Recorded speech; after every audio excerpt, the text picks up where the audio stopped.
है डाइपोल किसे कहते हैं। तो डाइपोल में नोट करने बात है कि no any compound are 100% ionic and 100% covalent bond, मतलब इसके अनुसार कि कोई भी कंपाउंड नहीं 100% आयनिक है, नहीं 100% कोई नहीं 100% आयनिक है, नहीं 100% कोवलेंट कंपाउंड है।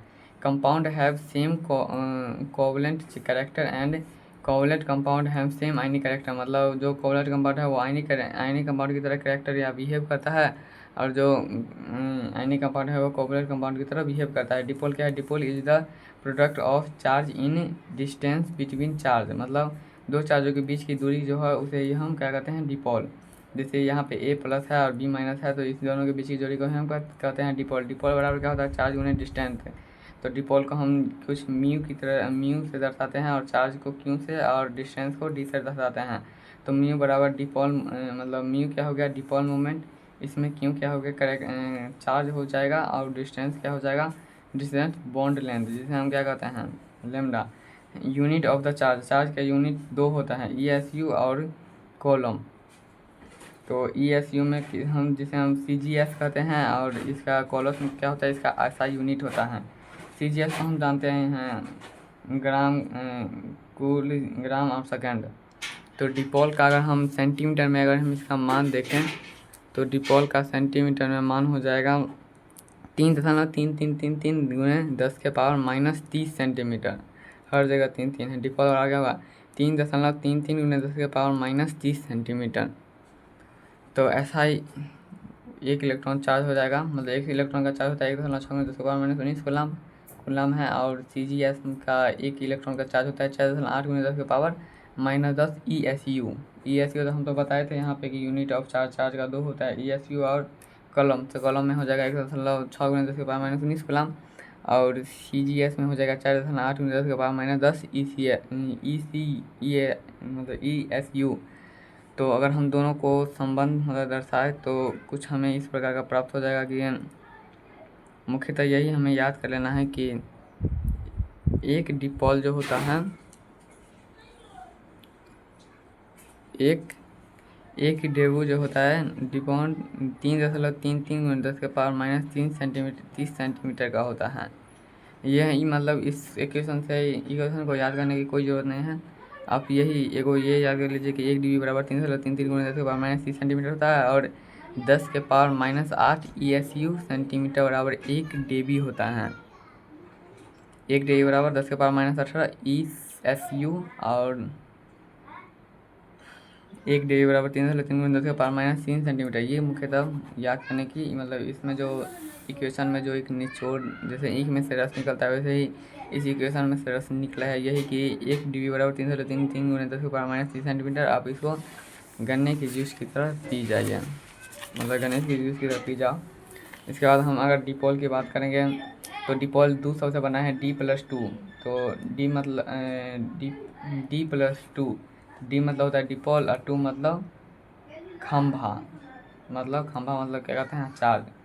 तो दो गो पोल के बीच की खंभा जो होता है, दो गो पोल जो होता है जिसे हम खंभा का, पोल मतलब क्या होता है? खंभा। हमारे यहाँ जो लाइन का जो तार जाता है वो पोल से जुड़ जाता है, तो उसे तो हम कहते हैं खंभा। तो दो गो खंभा हो गया क्या? हाइड्रोजन और क्लोरीन। इस दोनों के बीच की दूरी जो है वही तो डिपोल कहलाएगा। और हम ई देखें तो इलेक्ट्रोनेगेटिव देखेंगे, हाइड्रोजन की 2.1 है इलेक्ट्रोनेगेटिव, क्लोरीन की है 3। तो ये क्या हो जाएगा? पोलर कंपाउंड, मतलब डिपोल हो जाएगा। जो डिपोल होगा वही हो जाएगा पोलर कंपाउंड, और जो डिपोल नहीं होगा वो नॉन पोलर कंपाउंड होगा, नॉन डिपोल और नॉन पोलर। तो हम इस पहचाने के कैसे? सबसे पहले तो सबसे पहली बात इसमें ये याद रखना है कि आयनिक कंपाउंड जो होता है वो हमेशा पोलर और डिपोल कंपाउंड होगा। लेकिन अगर हमें पहचानने के लिए अगर परीक्षा में देगा तो वो देगा कि कोवलेंट कंपाउंड डिपोल है या पोलर है या नॉन पोलर, या डिपोल है या non dipole.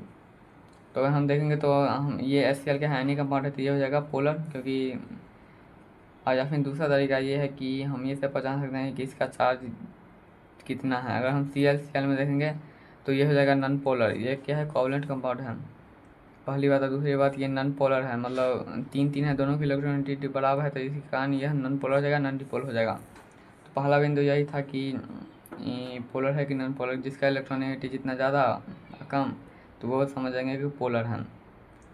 Dipole movement is a vector quantity.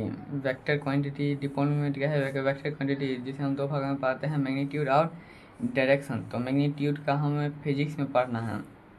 Dipole quantity जो होता है वेक्टर के द्वारा वेक्टर होता है, वो होता है मैग्नीट्यूड और डायरेक्शन, दो प्रकार होते हैं। तो फिजिक्स में हम पढ़ेंगे मैग्नीट्यूड के बारे में और केमिस्ट्री में पढ़ेंगे डायरेक्शन के बारे में। तो हमारे कोर्स में ये है डायरेक्शन और मैग्नीट्यूड नहीं है। और तीसरा नंबर क्या है? Representation of dipole. डिपोल को रिप्रेजेंटेशन कैसे करते हैं? जैसे यहाँ पे HCl है, तो हम सिंपली जहाँ पे कम चार्ज है वहाँ पे सबसे पहले तो एक तीर खींचेंगे, जहाँ पे कम चार्ज है वहाँ पे काट देंगे, जहाँ पे मतलब ज़्यादा चार्ज है, ज़्यादा इलेक्ट्रॉनिविटी है, वहाँ पे तीर बना देंगे। तो सिंपली जैसे यहाँ पे अगर हम नाइट्रोजन में देखेंगे तो जिधर कम चार्ज है मतलब प्लस चार्ज है वहाँ पे काट देंगे, मतलब प्लस नहीं बोले तो मतलब इलेक्ट्रॉनिविटी कम है वहाँ पे तीर बनाएंगे। सबसे पहले जिसमें इलेक्ट्रॉनिटी ज़्यादा होगा उसकी तरफ तीर बनाएंगे और जहाँ पे कम होगा उसे हम काट देंगे। यहाँ पे देखेंगे तो नाइट्रोजन के पास ज़्यादा इलेक्ट्रॉनिटी है तो उसकी तरफ तीर, और हाइड्रोजन के पास के नाइट्रोजन की अपेक्षा कम है इसलिए वहाँ पे प्लस की दर्शाया गया है, वहाँ पे काट दिया गया है। कुछ इसी प्रकार यहाँ पे हो जाएगा। अगर हम ऑक्सीजन देखेंगे तो हाइड्रोजन का इलेक्ट्रॉनिटी ऑक्सीजन के मामले में बहुत कम होता है, इसलिए यहाँ पर काट गया है, ऑक्सीजन की तरफ तीर बना दिया गया है। इलेक्ट्रॉनिटी हमें याद रखना है, वो कुछ इसका याद रखना है। हाइड्रोजन का 2.1, लिथियम का 1, बेरिलियम का 1.5, बोरॉन का 5 जा। हाइड्रोजन का 2.1, लिथियम का 1, बेरिलियम का 1.5, बोरॉन का 2, कार्बन का 2.5, नाइट्रोजन का 3, ऑक्सीजन का 3.5, फ्लोरीन के 4, क्लोरीन के 3, ब्रोमीन के 2.5, आयोडीन के 2.6। तो हमें सबसे ज़्यादा इलेक्ट्रॉनिक फ्लोरीन का होता है, उसके बाद क्या होता है ऑक्सीजन का, इसके बाद नाइट्रोजन का, क्लोरीन का। तो ये हमें याद रखना है। कार्बन और ब्रोमीन का दोनों का इलेक्ट्रॉनिटी सेम होता है। तो इसी प्रकार हमें याद रख लेंगे तो ये कहने में बहुत ही मतलब बनाने में बहुत ही आसान हो गया। अगर म्यू 0 हो गया तो ये तब पर भी ये क्या हो जाएगा? Non polar. अगर म्यू बराबर 0 नहीं आया तो ये हम समझ जाएंगे पोलर है। अब पोलर रहेगा तो हम अपने को जाएंगे कि जो डिपोल होता है वही पोलर होता है। तो अगर हम देखेंगे CO2 में तो CO2 क्या हो जाएंगे? Non polar. क्योंकि देखेंगे तो अगर हम इसमें देखेंगे म्यू बराबर नॉन पोलर हो जाएगा क्योंकि म्यू बराबर कितना है? 0 है। म्यू बराबर 0 हम जो पीछे जो एक बार डब्बा पढ़ाए थे उस डब्बा में हमने सबसे लिखा था, उसी से हम पता कर सकते हैं कि कौन पोलर है कौन नॉन पोलर है। वो बोले थे जादू है केमिस्ट्री का, बहुत ही महत्वपूर्ण डिब्बा है, वो याद करने के लिए इस चैप्टर का है।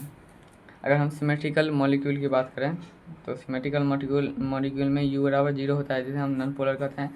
नॉन पोलर को ही सिमेट्रिकल कहते हैं, अनसिमेट्रिकल को हम कहते हैं नॉन बराबर मतलब म्यू बराबर 0 जो नहीं होता है उसे हम कहते हैं नॉन पोलर और नॉन डिपोल। हम उसे अनसिमेट्रिकल भी कहते हैं। तो सिमेट्रिकल मॉलिक्यूल म्यू बराबर 0, नॉन पोलर और नॉन डिपोल रहता है।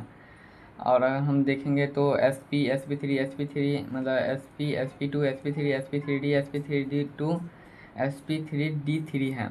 अगर इन सभी में लॉन पेयर अगर 0 हो और all side atom are similar, मतलब उसके साइड का एटम क्या हो? सिमिलर हो, समान हो, तो वो हो जाएगा क्या? सिमिलर। मतलब वही non polar, non dipole, non polar, mu बराबर 0, असिमेट्रिकल मॉलिक्यूल हो जाएगा।